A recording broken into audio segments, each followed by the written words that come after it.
Good day, folks. Welcome back to Ed's Garage at Merton Hyundai. Today we are checking out the 2022 Elantra Hybrid. Now this is the hybrid in the preferred trim. There is of course an ultimate trim with more features, but we're going to go over the preferred today, and then eventually I'll get an ultimate in stock so that I can do one on that as well.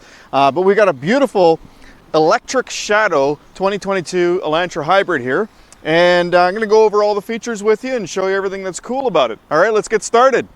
All right, so starting at the front of the vehicle, we've got this beautiful grille. Now, of course, Hyundai is all about the parametric design, so we've got all of these cool sort of almost geode shapes in here, and it's kind of neat. They've actually integrated this, it almost looks like a front splitter, doesn't it?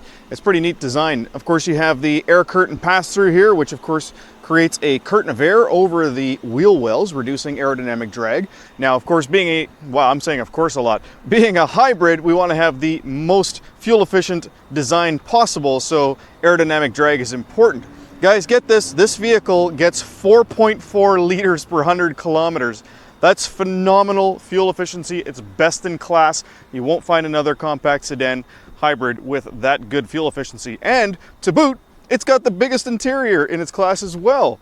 How cool is that? All right, let's continue on.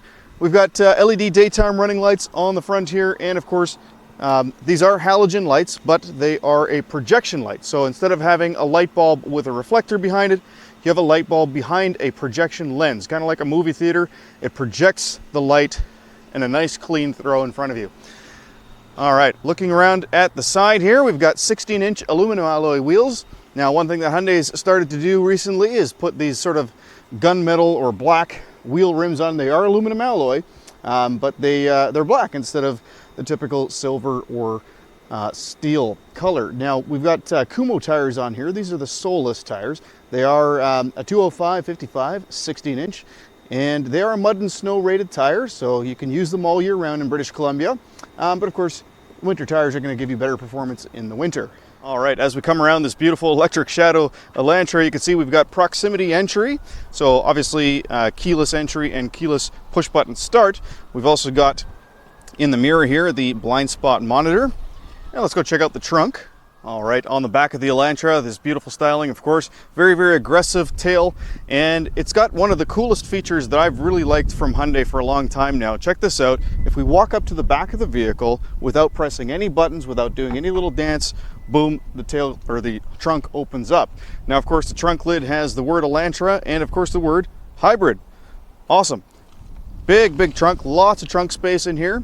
And of course, there is a folding rear bench. It's not a 60/40 split in this one, but you do get the 60/40 split in the Ultimate. So let's pull those latches down. We'll see what that looks like in a moment. Underneath the floor on this one, you do get a spare tire. So it's a hybrid with a spare. That's actually kind of unusual, as most hybrids will have a tire repair kit or tire mobility kit. As we close the trunk, you can see, of course, we have a camera there and a little button to open up the trunk as well. So if you don't want to wait for the smart trunk, you can simply press that. That opens up the trunk as well. All right, so we're going to jump inside the Elantra in a moment, but first let's check out under the hood of this hybrid. All right, so looking under the hood, first off, I apologize for a little bit of background noise. We got somebody pressure washing over there. I hope you can hear me okay. So under the hood of the Elantra Hybrid, of course, is a hybrid drivetrain. So we've got a 1.6 liter Smart Stream engine. It is direct injection engine. And of course, that's connected to a sort of a pancake motor, electric motor, 32 kilowatt. And of course, that is connected to your transmission. Now, the transmission in this is a little bit different from your typical hybrid. Hyundai does not use CVT transmissions. We actually use, on this one, a dual clutch 6-speed transmission. So specifically designed for hybrid usage.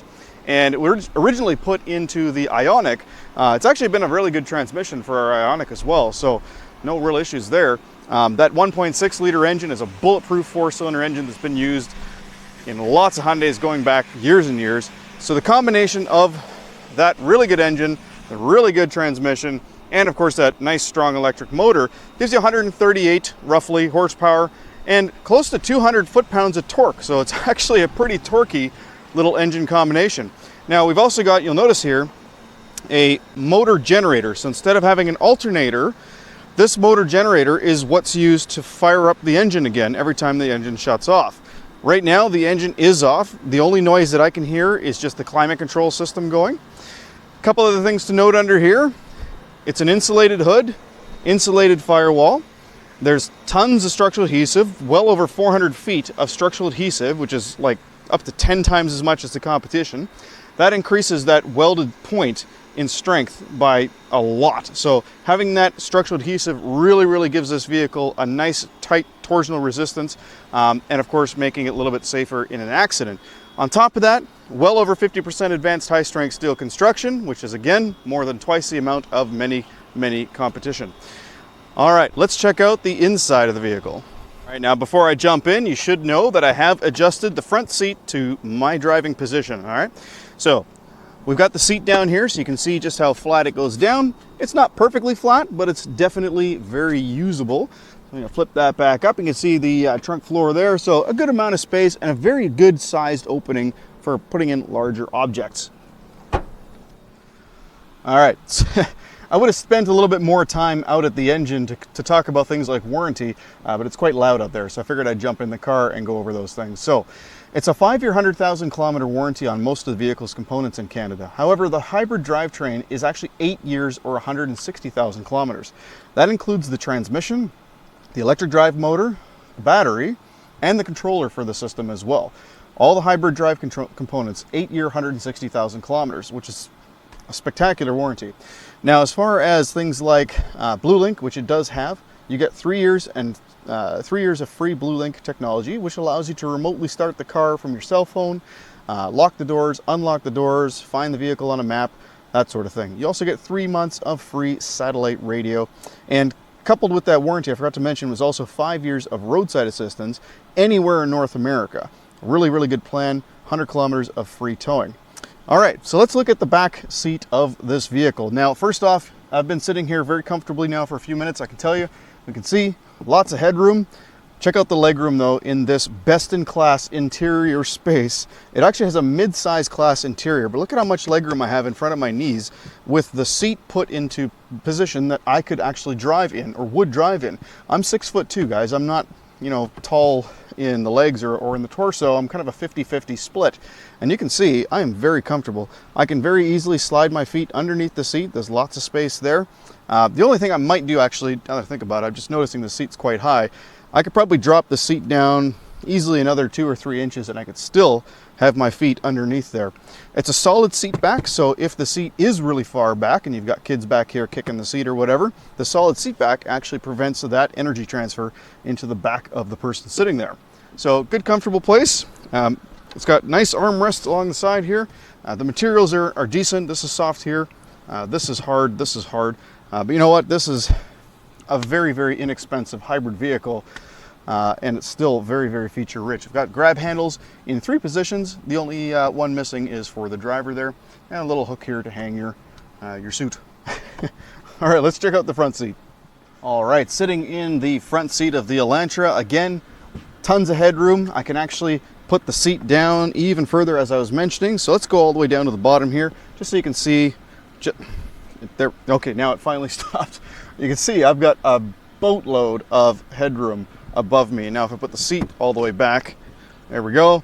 You can see, and honestly, the seat was actually almost all the way back. I only went back like an inch. And now it's actually too far back for me. My legs are quite stretched out. To actually put my foot on the dead pedal down there, you can see my knee is really not bent at all. Well, it's bent, but just a tiny bit. For a compact sedan, guys, this thing has an immense amount of interior space, which is a real nice change. All right, so let's look at some of the features in this hybrid Elantra. First off, we're going to start on the left-hand side here. So you can see we've got, of course, your dimmer switch here. You've got your lane keep assist and your traction stability control, but this one right here is super cool. Hyundai was pretty much the first company to do this with the Ioniq, and now they've carried it over into the Elantra hybrid, and that is there's no accessory battery in this vehicle. There's no 12-volt battery that you can kill and then need to jump start the car or anything.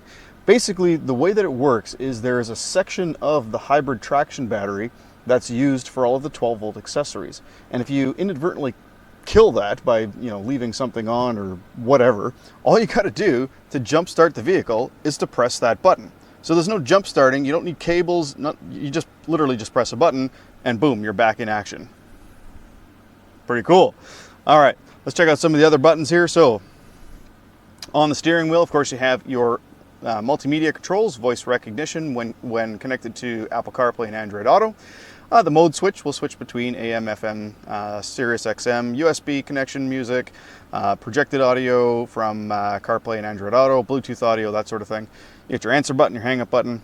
On this side here, you have these two buttons, which all control the little screen back there, which we'll touch on later.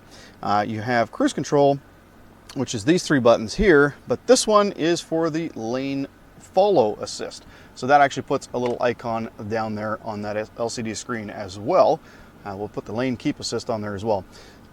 Behind the steering wheel, of course, you have your typical windshield wiper stock and your turn signal stock. Now it, of course, is automatic headlights as well, and they have a nice little knurled pattern on the end of the stock, making it look a little bit fancier than in previous years.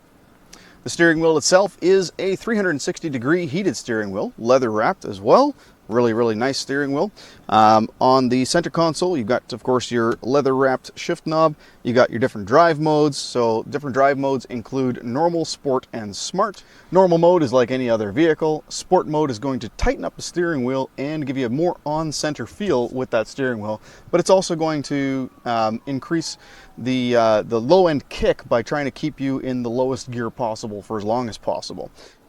Now, Smart Mode will actually adjust the vehicle's performance based on how you're driving. So if it makes a determination that you're kind of taking it easy, it's going to automatically put it into an Eco mode.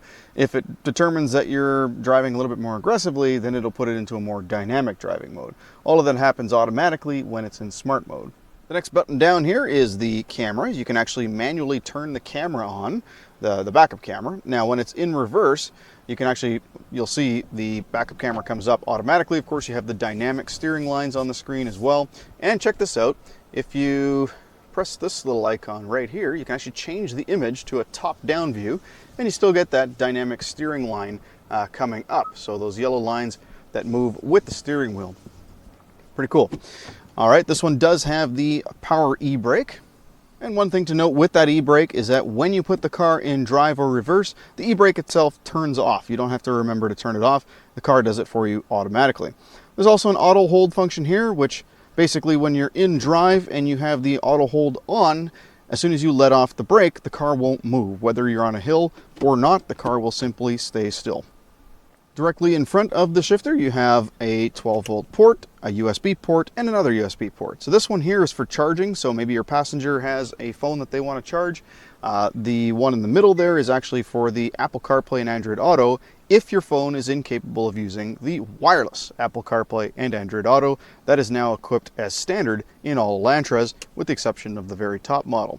Right above that, we have the automatic climate control system, which does have a nice luxury touch. It's got 3 levels of automatic functionality, so you can actually turn it down a bit. If you don't like the aggressiveness of the automatic system, if you don't like the fan spinning at full speed, you can put it on medium or low, and you'll notice it changes in the little screen there, high, medium, and low.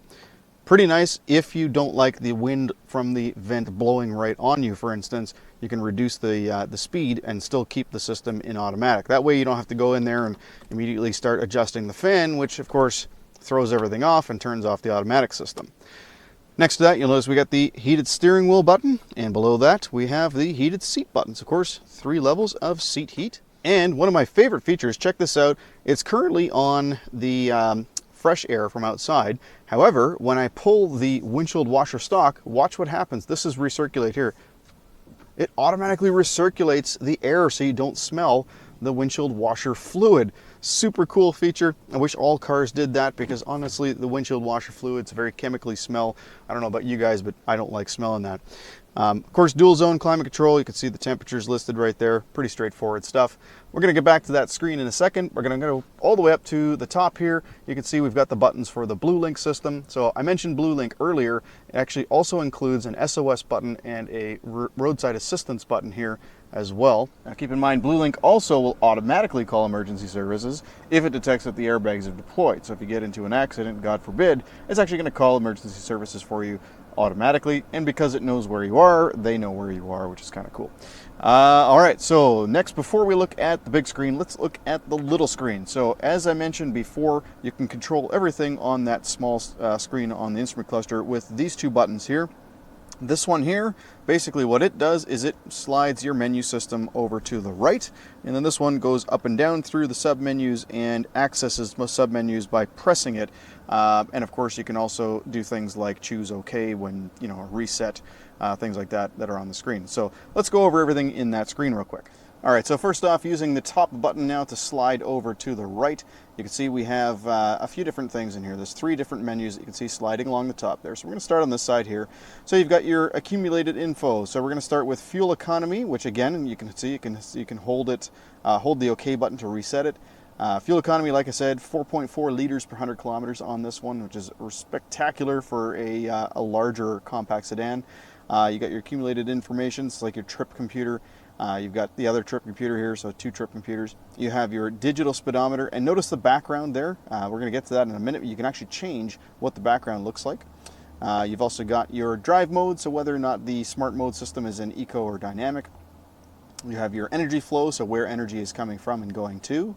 You have your engine temperature here, and then it goes back up to the top. So if we hit that top button again and slide over once. So this is the lane guidance screen, so if you're drifting over your line, it's where it's going to show you. It's kind of a pointless screen because if you can see that, that means your eyeballs work. Just look out the front windshield.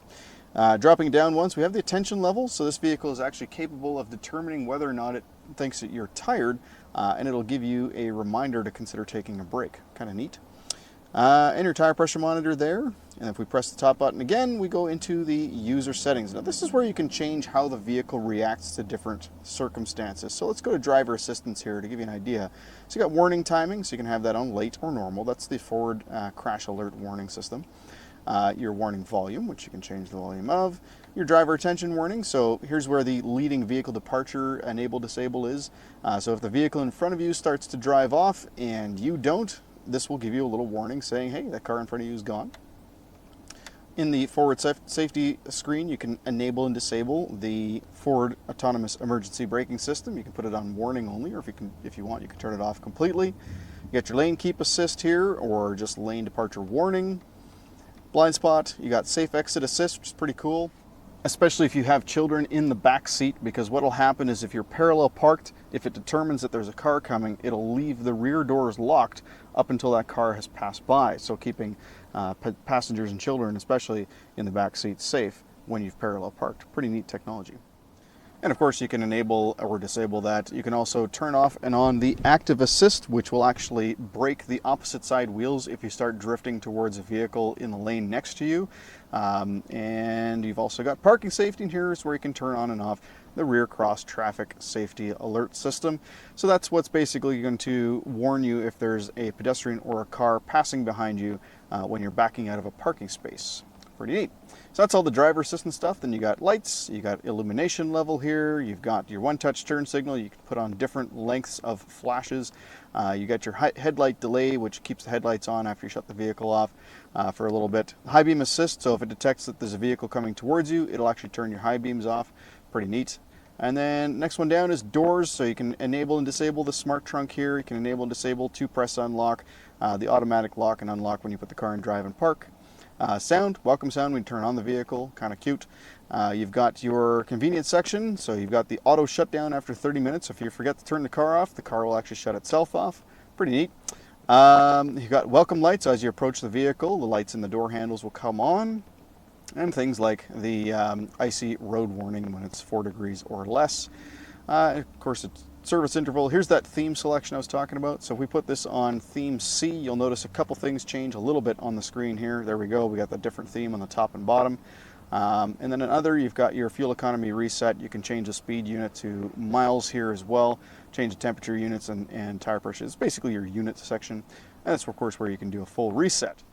All right, lastly, let's cover the infotainment screen real quick. So some hard buttons here, which is kind of nice. So it's not all touch screen or touch buttons. You've actually got hard buttons for the radio, media, and you've got a customizable button here, which you can then choose various different functionality from. I always put it on phone projection so that when you get in the car, if you're on the radio screen, for instance, you can switch back to the projection screen, the Apple CarPlay, Android Auto, simply by pressing that. So it'll go from radio to Android Auto and then back to radio, for instance. Pretty cool. In the radio screen, by the way, it does have HD radio. And you'll notice we have all of our presets on the left-hand side here, whether or not they are FM, AM, or satellite radio. So you don't actually have to switch between bands to go to your different presets. You can have them all on the left side here, up to 40 presets. And they're kind of different from presets. They're just favorites now, so you get the little favorite star. So if you put in a different station, you just hit the little star and then it shows up on the left-hand side here. So that's kind of cool. In the regular menu, you've got an all menu screen, hybrid screen, phone screen. Phone screen, of course, is going to take you to where all your phone numbers, contacts, those types of things where you can dial in a phone number as well. Hybrid screen, of course, is a little different for those of you who haven't seen hybrid vehicles. Here you can see we have an energy flow screen, which we can make full screen as well. And then we've got our average fuel economy here and our electric motor use. And we can even see a history of what was used and what sort of fuel economy was present in prior drives. Also, if you go to menu here, you can also get a user manual QR code, which is kind of neat. That's accessible from the setup screen as well. And then, of course, you have in the all menus a couple things to consider. You've got your Blue Link menu here. So Blue Link allows you to do a few different things, as you can see: vehicle diagnostics, maintenance, and change your Blue Link settings. And of course, Blue Link, again, you can remote start the car from your cell phone, unlock the doors, lock the doors, that sort of thing, as I mentioned earlier. The voice memo is where you can store literally recordings of yourself, reminding yourself to do things, which is kind of funny. Over on this side here, we have a valet mode that only works with Blue Link. So keep in mind, if you want to use that, you do need to set up Blue Link as well. So that's if you're giving the vehicle to a valet. They're restricted in the vehicle use. Notifications, again, with Blue Link, you can change your notifications in regards to things like getting servicing, that sort of thing. And that's pretty much it in there. That's an 8-inch screen, and as I mentioned before, non-polarized, so you can see it easily with polarized sunglasses. And yeah, not really much more to talk about on there, but again, wireless Apple CarPlay and Android Auto, or wired if your phone is incapable of using the wireless Apple CarPlay Android Auto. And lastly, I just want to point out that both of the sun visors do extend, and they both have mirrors, and they both have lights. All right, guys, so that pretty much covers it for the preferred hybrid. Keep in mind, there is an ultimate hybrid, which does increase your level of features. I will eventually do a video on that vehicle. It's just every time we've had one in, it's been sold before I got a chance to do a video on it. And honestly, with this whole chip shortage, it's not surprising. Cars are coming in and going pretty quickly, and we're just not getting very many cars to begin with.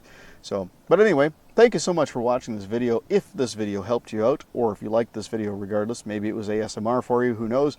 If you liked it, please hit like. Don't forget to subscribe for future videos, and hit the bell icon to be notified when future videos are made available. Thank you so much for watching. Have a great day.